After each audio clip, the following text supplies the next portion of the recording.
Hey everyone, in this video, let's talk about how you can add the Monzo card to your Google Wallet.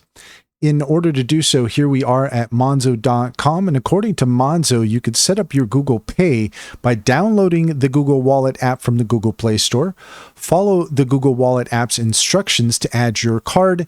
They'll text you a code to check your account, which you'll need to enter. That's it. You're ready to go.